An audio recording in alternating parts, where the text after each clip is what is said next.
it's shaped it in so many different ways. I don't know where to begin, really. I mean, let's look at it from a tech perspective. You know, before, if you look at the Ukraine war that's unfortunately happening at the moment, if that war was happening, say, 20 years ago, before the digital revolution, even longer now, 30 years, I suppose, before the digital revolution, and how we use technology to move information. A report from a war zone would have taken maybe a week, 2 weeks to get back and be on your TV, whereas now it's almost instantaneous. It could be, you know, a live with Clive Myrie or Rita Chakrabarti from Lviv, or it could be, you know, Ola Guerin at the front line, or Lise Doucette. And that could be on that day or just a couple of days afterwards. And that's the speed that has changed as a result of technology in terms of journalism, if you look at it from that perspective. But if you look at it also from how we, you know, choose our news, then obviously that has changed a lot because of the fact that there are so many more citizen journalists out there. You know, people are filming and posting about their own, you know, what they're witnessing themselves, essentially. And so we're picking that up as well. We're watching those trends. And then that influences what we do as newsmakers and what we report as well. So there's a real, you know, shift actually in terms of the news story that you may see now compared to what you'd have seen before. And I find that really exciting, especially in the role that I do now. Because it's about the diversity of voice. And one of the things that social media does provide is an opportunity to hear more voices. And that's something we're seeing kind of translating back into the news world. I mean, it's one of the BBC News, which, you know, people call legacy, a legacy brand. Keeping up with what's changing and that revolution that is taking place is obviously extremely important. One of the things that we're really acutely aware of is that, you know, we need to ensure that we are servicing everyone. It's part of the BBC's mandate to service everyone in the UK. And if we're not reaching younger audiences or those who are using social media as their main primary way of getting news, then we're not necessarily fulfilling our obligations. So BBC News are clearly very aware of this, and so we have a very huge dedicated team to making that happen. And we've just actually, in the last couple of weeks, BBC News has just entered the TikTok space. We've got it all signed off by Ofcom and so on, and the different regulatory bodies. So that's something that's quite exciting to see where that ends up. But one of the things that, when you talk about BBC News Channel specifically, one of the things that you'll see is that there's been a kind of a restructure within BBC News. So what's happening is that we are creating story kind of hubs, if that makes sense. So, you know, say using the Ukraine example, there'll be a kind of a central team, and what they'll be doing is they'll be looking at that story of the day, and then they'll be kind of looking at the elements that are coming in, so through the news gathering kind of side of things, and then going, right, okay, well, actually, you know, if we tweak that a little bit, that will work very well for this audience on TikTok, or if we tweak it slightly this way, it will work for our, you know, Twitter followers, and actually if we leave it straight like this, then that's going to work for the news channel. So what's happening is actually the same news is almost being disseminated to all the different outlets. It's just how we're telling the stories is different depending on the audience that we're trying to engage with, and that's quite a little nuanced change that's happened, because before what we used to do on social media is we used to take clips off BBC News Channel and just stick them on Twitter and Instagram, and they wouldn't pick up. Whereas now we're going, right, actually, what does this audience need? And then we're changing it and moving it. In terms of the news channel itself, it takes a lot from social media, especially when you're looking at things like breaking news stories, because we often are not in that space at that time. So we need to be looking at what people who are there are putting out in social. It's called user-generated content. And we have a dedicated team that look at that, verify it, and then it can get used in those breaking news scenarios.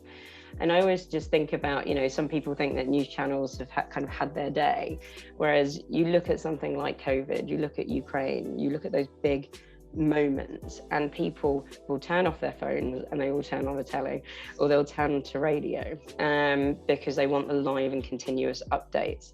And you're seeing those audiences still peaking around 10 million. So they're still really, really important for that public service side of news that the BBC is great at doing.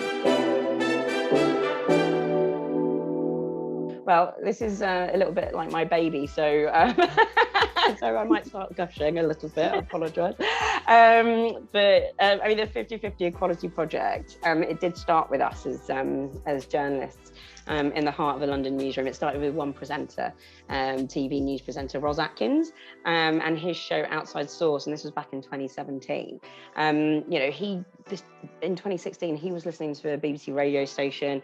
He didn't hear a female voice for a very long time, and he thought, how can that be in this day and age? So he took it upon himself to come up with the core principles of 50/50 that we use today. And now 50/50 is the BBC's biggest collective action when it comes to increasing women's representation that there's ever been. And it's not the BBC doing it on its own. We've got more than 140 organisations taking part, 29 different countries across the globe. And at the heart of it, it's about data. So what we do is, me, lonely journalist on the 6 and 10 o'clock news, back in the day, I would be assigned to watch our programme as it was going out or close afterwards, and count the number of men and number of women on our programme. And what we would be doing is looking to see if we could reach 50% women's representation over a set period of time. So for a daily programme, it would be over a month. And we have 3 kind of core principles: data to affect change. The second one is that you count what you control. And this is really important because, you can't change what you can't control. And so for us, we would remove from our monitoring kind of core characters. So like, for example, if the British Prime Minister is talking about COVID, we're gonna have to include Boris Johnson in our piece. So we won't count him because we can't change the fact that he's the British Prime Minister. And that was the same when Theresa May was Prime Minister. We didn't count her either. So it's about the characters who we can control, the political commentators, the artists, the case studies, that kind of thing. So we're trying to reach 50% women in that space. But we have a third core principle, which is the golden rule: we never compromise on quality. The whole point of 50/50 is that we're trying to enrich our storytelling by adding diversity of voice, by bringing female voices in to our content. And, the actual editorial has to be paramount in everything that we do. It's not a quota system. It's not about reaching 50% women for reaching that target. And I think one of the things that I hope our audiences are seeing, and they say that they are when we do our surveys, is that they're enjoying our content more because they're hearing that diversity of voice. So we are currently in March 2022, we are currently in a challenge month. And this is when the BBC and its partner organisations publish their figures and how they're doing. So I can't tell you what we're doing right now, but last year at the BBC, 70% of our teams reached 50% women representation in March, compared to 36% when they first joined the project. And for our partner organisations, which it's not just media, we've got law firms, we've got academic universities, we've got corporate organisations, anywhere that you can count and monitor content, we're doing it. So those partner organisations last year, half of them reached 50% women representation, up from a third. So you're seeing a real kind of difference just by doing something as simple as counting what your content looks like. And then essentially you share that with your team, you look at the gap, and then you make the change. But you have to keep doing it. And that's the thing that's the most important, because you can't stand still. Society is changing and how we reflect organisations are changing. So we have to keep that counting going. Yeah, well, There are other ways of using 50/50 than just increasing women's representation, and that includes something that we started back in October 2020, and that is rolling out that data idea to increase disability and ethnic minority representation. So we're doing the same counting idea and looking to increase that representation. We're using the BBC's overall UK target for reflecting society at the moment, which is 50-20-12. So 50% women's representation, 20% ethnic minority representation, and 12% disabled representation. But what we're doing with that is that we're changing it depending on, where our particular content makers are and who their audiences are. So for example, BBC Scotland wouldn't be aiming for 20% ethnic minority representation because their population is only 8% from ethnic minority backgrounds. Whereas in BBC London, half of London's population are from an ethnic minority background. So they'll be aiming for 50%. So we're flexing and changing what people are aiming for so that they're reflecting their audience in their particular content. And one of the things that I'm excited that we're going to be starting this year as well is using the idea of monitoring data to see if we can better reflect socioeconomic diversity. So this is a new pilot that's been done by the 6 and 10 bulletins that go out on BBC One. So we'll have to watch this space and see how it goes.